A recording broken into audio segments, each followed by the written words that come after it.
buenas tardes, mi querida audiencia. Una vez más, muchas gracias por estar con nosotros en estos programas que realmente para nosotros son un orgullo, un honor recibir a ustedes, nuestra audiencia, pero también recibir a nuestros invitados. Y el día de hoy, pues es un gusto tener a Alfredo Cuéllar, que le doy la bienvenida y él se encuentra ahorita, él les va a decir dónde está. Dinos dónde estás, Alfredo, bienvenido. Muchas gracias, Raúl, y un saludo cariñoso a tu audiencia. Me encuentro en la ciudad de Fresno, California, una capital no oficial del Valle Central o el Gran Valle de San Joaquín, desde donde se exportan productos agrícolas para todo el mundo. Muy bien, muy bien. Pues mire, mi querida audiencia, resulta que el doctor Alfredo Cuéllar y su servidor llegamos de alguna forma, a conocernos eh, en un grupo en donde un mutuo amigo, el queridísimo amigo doctor Salvador Borrego, ha juntado a un grupo de gentes que son pues muy experimentadas en sus áreas, y yo estoy ahí de colado, pero estoy de colado, ¿saben por qué? Porque yo tengo la especialidad de comunicar. Y a mí lo que me gusta es eso, comunicar, investigar. Y coincidí con que Alfredo envió hace unos días un texto que me llamó mucho la atención, y es un texto que vale la pena que ustedes también lo vean, porque habla sobre la seguridad en México. Bienvenido, Alfredo, así que vamos a platicar del tema y vamos a aprovechar los minutos que tenemos, ¿verdad?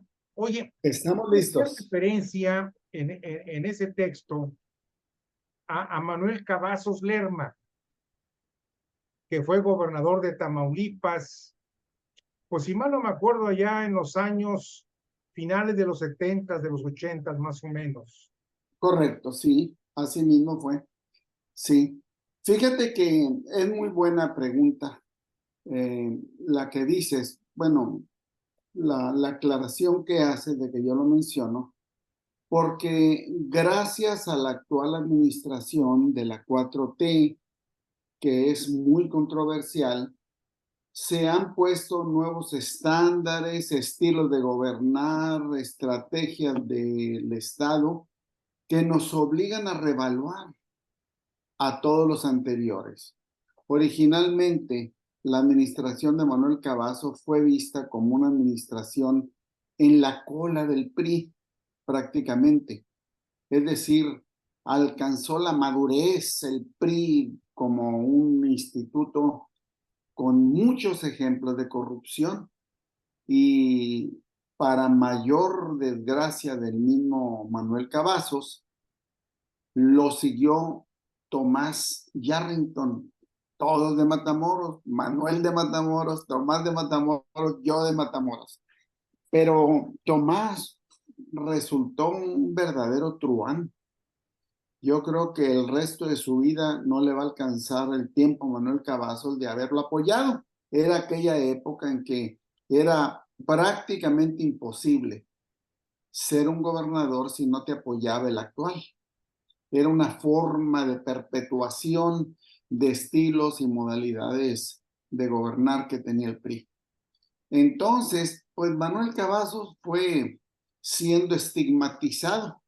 El mismo Tomás Yarrington hizo acusaciones a miembros de su anterior gobierno, del que él había sido parte, Tomás Yarrington, y alguno de ellos, como el famoso Pedro Hernández, terminó en la cárcel porque se le hicieron acusaciones de malversación de fondos en la construcción de unos tramos carreteros. Pero cerrando la pregunta que haces, una vez que estamos viendo lo que sucede en la actual administración, uno reevalúa.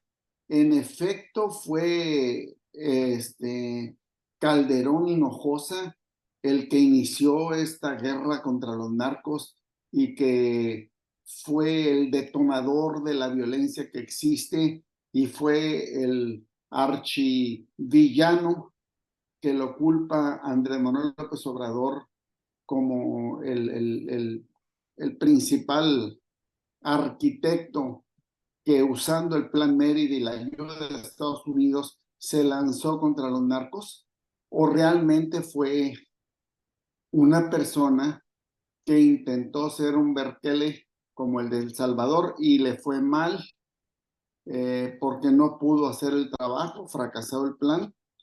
Esos son el tipo de argumentos que revisamos ahora. Y en esa revisión que yo hice, tengo el sesgo en favor de Manuel Cavazos, que creo que fue un excelente gobernador. En primer lugar, porque no hubo ni cerca asesinatos y acción de Lampa como ahora existe. Sí existía, pero había sus acuerdos aquellos de que no nos metemos con los de aquí, de que respetamos al gobernador, de que la policía pues hace como que sirve de algo. Los acuerdos que había no se conocían. Al entrevistarlo o al hablar en privado, Manuel Cavazos decía, yo no tengo ningún acuerdo con nadie. Y pensamos ahora, si lo comparamos con lo que pasa en el gobierno actual, después de Tomás Yarrington y después otros dos priistas que hubo ahí, y actualmente Américo Villarreal, pues yo le doy un punto más que positivo al gobierno de Manuel Cavazos. Y termino porque no quiero llevarme en esto toda la entrevista. Así es. Oye, bueno, nomás para tu información y la de mi querida audiencia, Cavazos Lerma fue compañero mío en la No me Escuela de digas, Economía del TEC de Monterrey. sí, Fue donde lo conocí y tuvimos una amistad, pues así muy, si tú quieres, muy ligera. Y ya después él siguió el camino del PRI, de la política.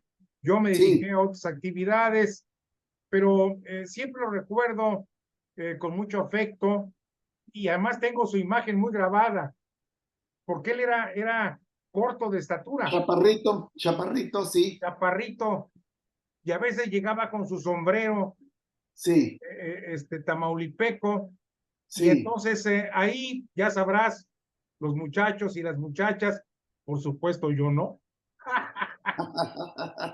le decíamos la tachuela. ¿Por qué? Sí, Porque era chaparrito y con un y sombrero con muy, sombrero, muy grande, sí, pero era un tipo muy listo. Yo lo recuerdo sí. siempre con ese sello de que era un buen estudiante y muy listo.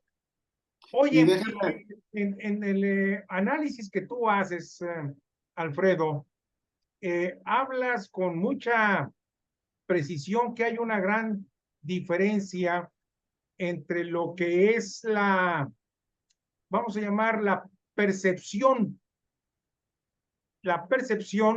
de lo que sucede en nuestro entorno con lo que realmente está pasando. ¿Podrías correcto. explicarnos cuál es esa gran diferencia? Sí, con mucho gusto, claro. Es una excelente pregunta.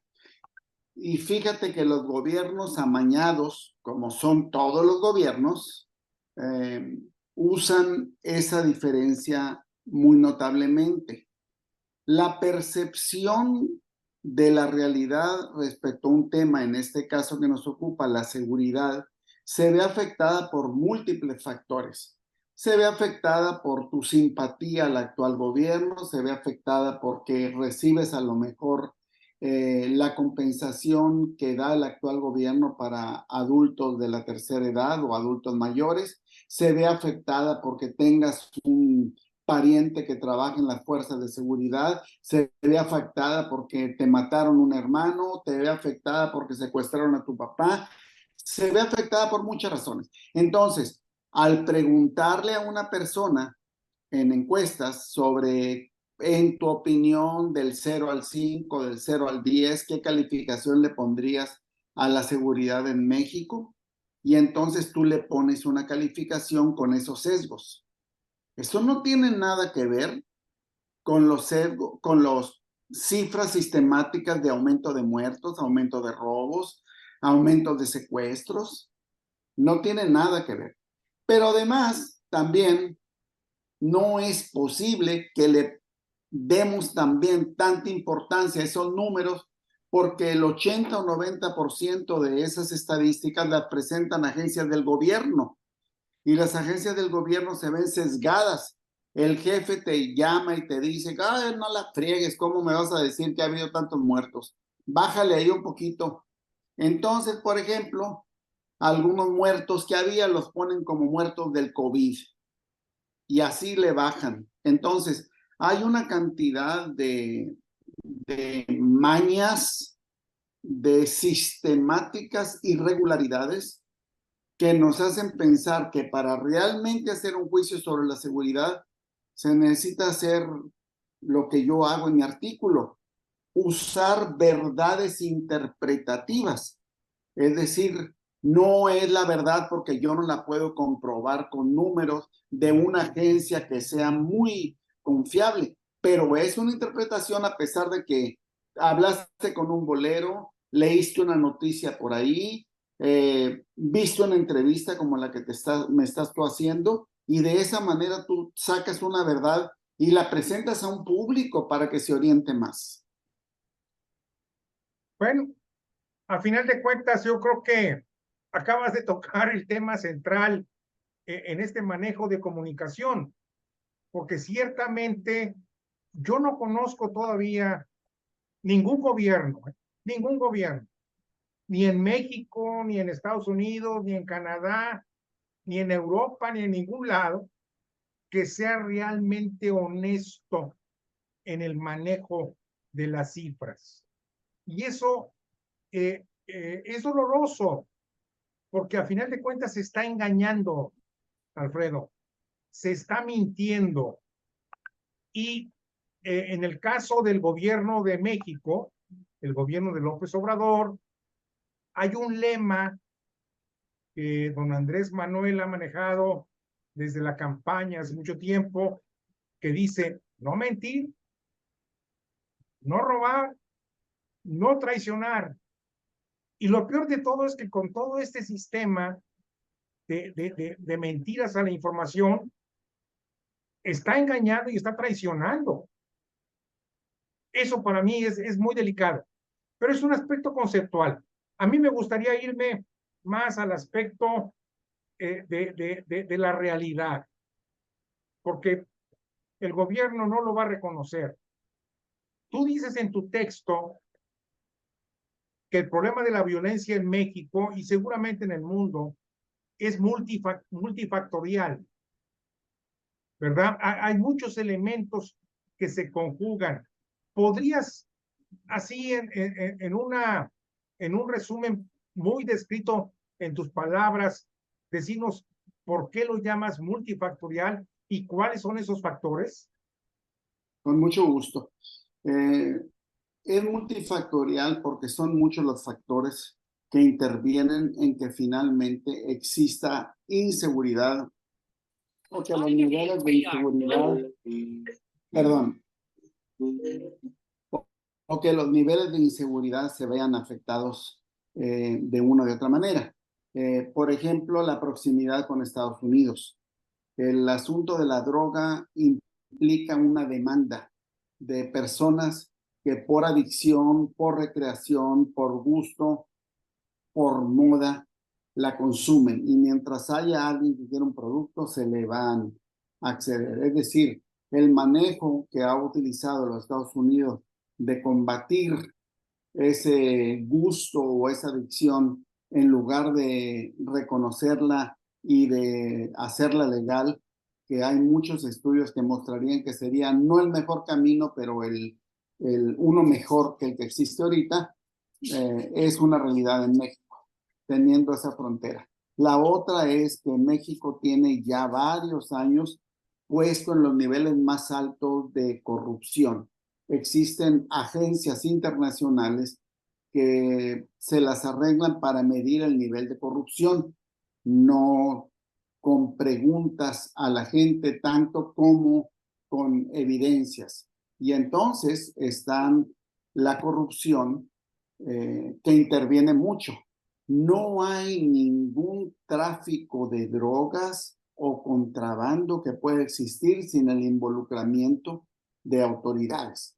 De manera que para los que conocen este asunto y los que como yo somos originarios de una frontera, sabemos, pero así aún súper con la vida de por medio apostada, que están involucrados agentes aduanales, están involucrados policías, está involucrado el gobierno, de alguna manera o de muchas maneras.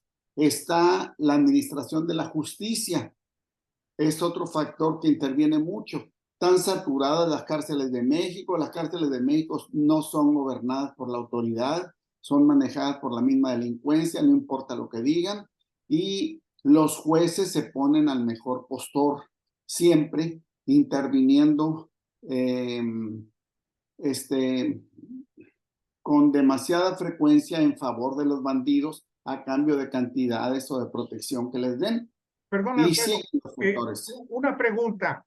En el caso de los jueces, en esta cadena de corrupción, como bien lo señalas, sí. Creo que hay un eslabón que hay que mencionar, que es la elaboración de la carpeta que llevan a cabo los fiscales.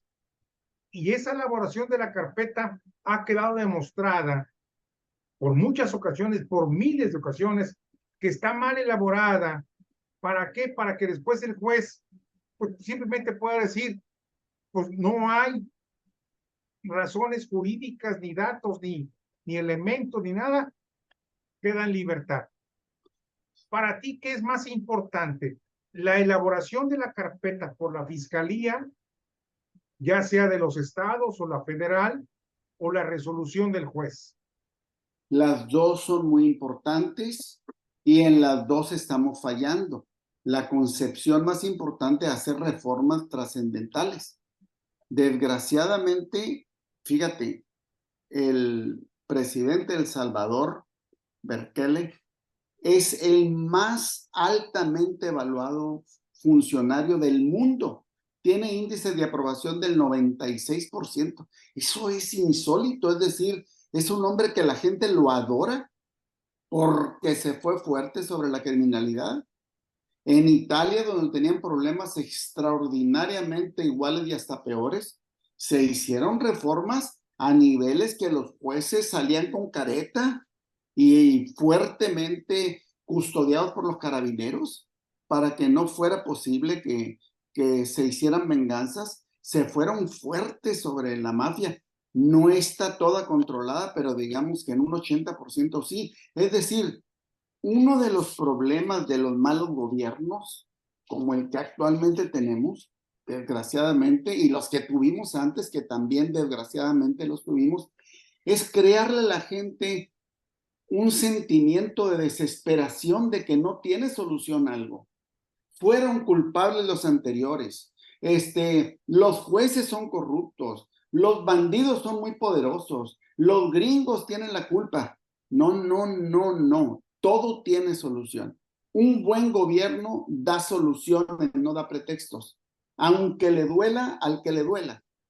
El otro problema sumamente serio, porque no quiero que esta entrevista tan amena se termine, hay un riesgo mayor que la violencia y se llama la polarización. Este gobierno ha polarizado como nunca a México a niveles que ya no es posible hablar con alguien que esté en favor de Andrés Manuel López Obrador con alguien que esté en contra de López Obrador. Yo les digo, vamos a hablar. En este artículo que escribí, que tan amablemente mencionas y que es el objetivo de esta conversación, yo empiezo diciendo, no empiecen ya a descontarme porque piensen que yo estoy en contra de López Obrador. Y los que me van a descontar porque diga algo bueno de López Obrador, no me descuenten. Vamos a hablar de la inseguridad. Vamos a hablar de la inseguridad como si López Obrador no existiera. Y digan ustedes si merecemos los mexicanos esto. Es todo lo que yo digo. Entonces, la polarización se conecta con la violencia, es decir, ahorita tenemos violencia de crimen organizado, semi-organizado y desorganizado. Pero estamos muy próximos ya a tener, y de hecho de muchas maneras ya lo tenemos, la polarización que va a generar violencia. Yo te voy a matar a ti, desgraciado, porque no debes estar en contra de López Obrador. O tú mereces morir porque estás apoyando a López Obrador. Es una espiral muy peligrosa y es el paso que sigue. Fíjate, Alfredo, que al leer tu texto, que me gustó mucho, la verdad, debo reconocerlo, está bien estructurado, bien documentado.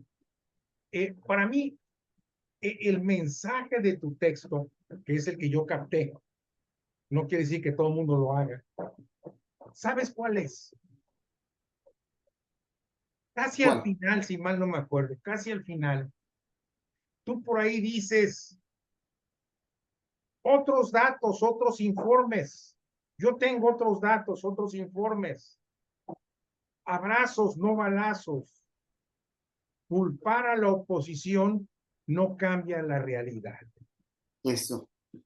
Híjole, esos dos párrafos, mi querido amigo Alfredo, a mí en lo personal me gustaron mucho porque hiciste un resumen de la realidad de hoy, de la realidad de hoy. Y si a esto le complementamos lo que estamos viviendo, ya con estadísticas, con mentiras, y inclusive hubo un tema ahí que se me pasó comentarte.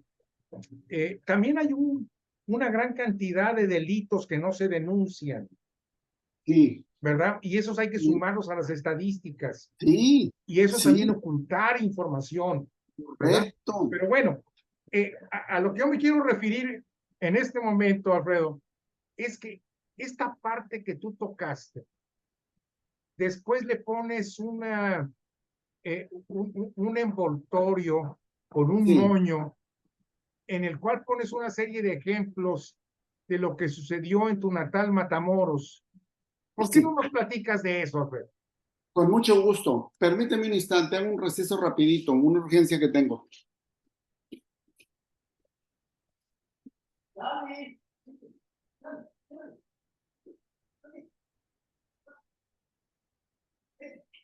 Vamos a esperarnos unos segundos en cuanto regrese Alfredo, pero aquí lo que estaba comentando Alfredo era lo que él ha vivido en Matamoros. A ver, platícanos, Alfredo. Mira, tengo de la primaria. Sí, tengo mucho que decirte de Matamoros. Te voy a empezar por decirte lo que sucedió por allá por los 70s. Me robaron mi carro Volkswagen mientras yo estaba con comiendo en un restaurante. Cuando salí y no vi el carro, dije, ay, Dios santo, ¿qué pasó? Entonces me convencieron que me llevaran con Cacho, el Cacho famoso de Matamoros, que era el encargado de la vía de los robos de autos. Y le dije, Cacho, perdona que te moleste, yo soy amigo de tu hermano. Te voy a pedir, por favor, que... Silencio. Te voy a pedir, por favor, que me ayuden, me robaron el auto. Y me dijeron, déjame, perdóname, Raúl, tengo... ¡Hey! Vete, dale, vete.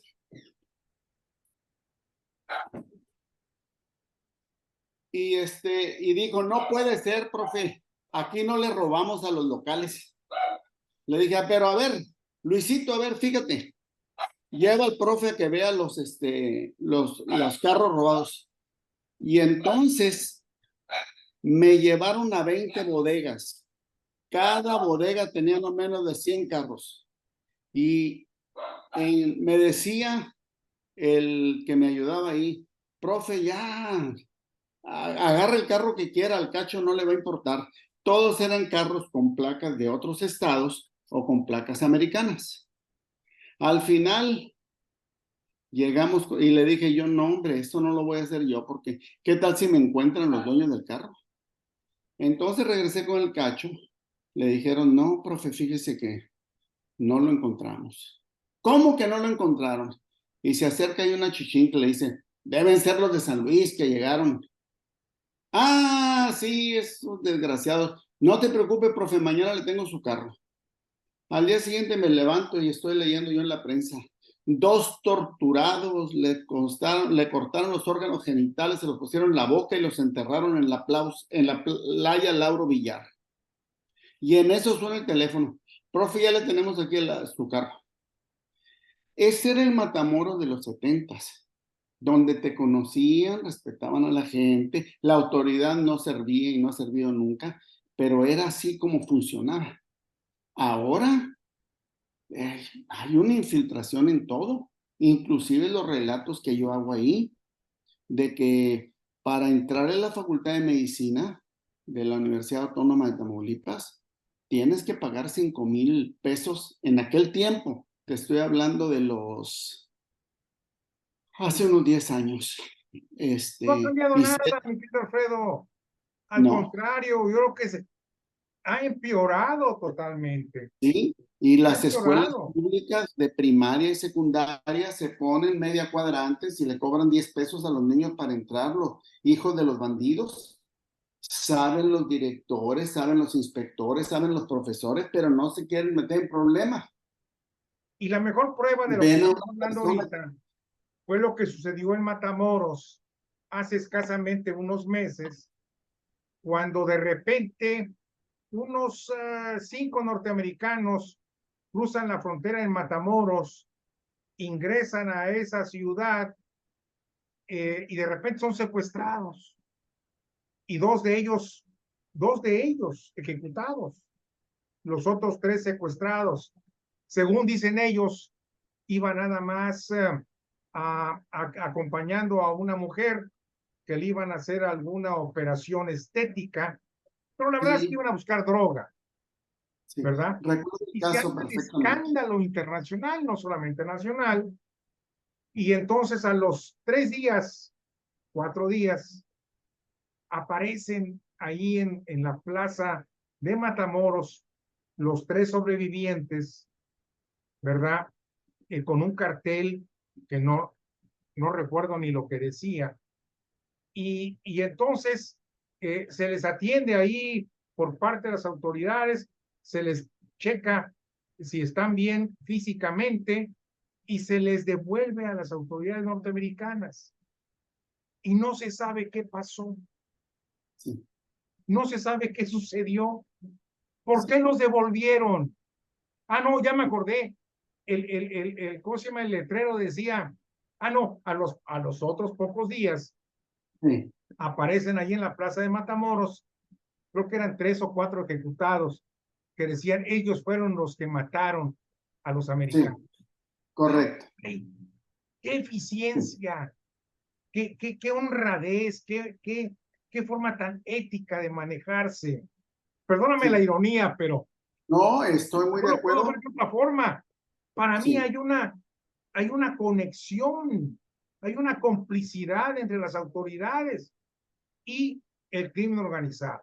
Y es un ejemplo, pero en tu totalmente. texto, ya para dejarte la palabra, hablas ahí de otros temas en otros estados.